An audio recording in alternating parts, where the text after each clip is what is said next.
How do you love the players? I don't love the players. How do you love the players when they're in Sorry? When you need to love the players, Yeah. how would you love the players? But that's not a choice that I have to make. I love them and that's it. Like my kids, regardless of... How do you stroke them? If I hug them, kiss them, or I take them home.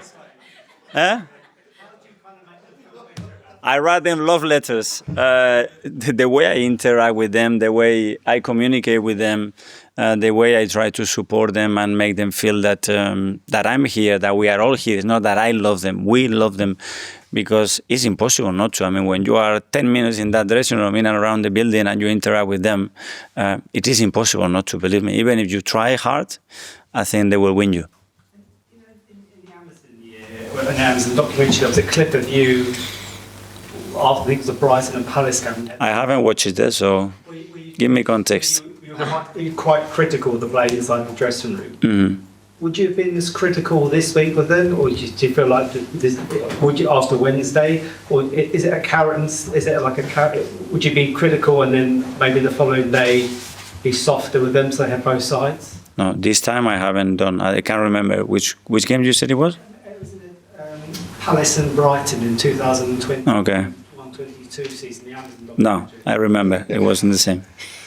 Sam, in the first few years you were here, there were moments when you were quite critical to us about the players and the performance. And I remember talking about standards not being good enough and that sort of thing. It feels this season like you're much more, I guess loving is the word we're using, and sort of supportive towards your players. Is that a shift in you that you've made as a manager, or are you telling us something maybe different to what's happening inside? No. Well, I think I always, when we haven't been our standards, I take full responsibility for that. I don't think I have ever pointed a single player here or the team. I can talk about the standards, yes, and the second half we weren't our standards, which is normal when we play the amount of games that we play as well. But if there is any critics or anyone responsible, that's me. I think what I'm proudly trying to ask is, I think a lot of the fans who would have left Wolves on Wednesday night were just really angry, and that seems to be the mood, like really angry. And see the players as well walking off the pitch, furious. Yeah. I think a lot of fans would have hoped that you might have gone in and given them really, really stern words, tough words. It sounds like you want to give them love instead, and I wonder what's the sort of psychology. No, it's not that I try to give them. I think that's what they need. They need the truth. So there is a really important diagram, is the level of support and demands that you put. And you want to put the demands really, really, really high, but the support as well. Because demands high and fear being like this, that doesn't work. Believe me, the demands are super high, they know. That's because they know me for a long, long time, and that's not going to be certainly the issue. But the players need a lot of support and credit for as well what we are doing. So you're not tempted to scream and shout? No. Yes, sir. The word bottlers has of course been used quite a lot. The word? Bottlers. Uh-huh. I've been used a lot since Wednesday's draw.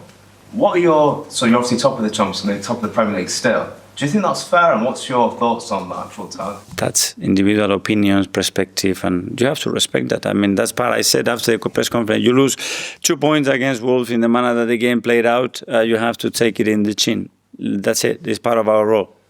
For you, what would constitute a team being bottlers? Sorry? What would constitute a team in general being bottlers? It's not part of my vocabulary, and I don't see it like this because I don't think anybody wants to do that as an intention. But I wouldn't use that word, but that's me. Ed, go on. Hi, Mikel. I just wondered how you personally reacted to the Wednesday night's draw.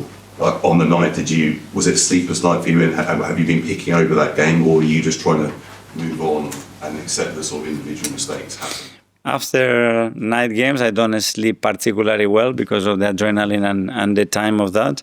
But nothing very unusual. Try to analyze all the decisions that we made, that I made prior to the game, the topics that we discussed, the messages that I sent to them, what actually happened in the very recent past after those messages, and then what happened in the second half, and try to learn from that and just think about, okay, what do we need now as a team?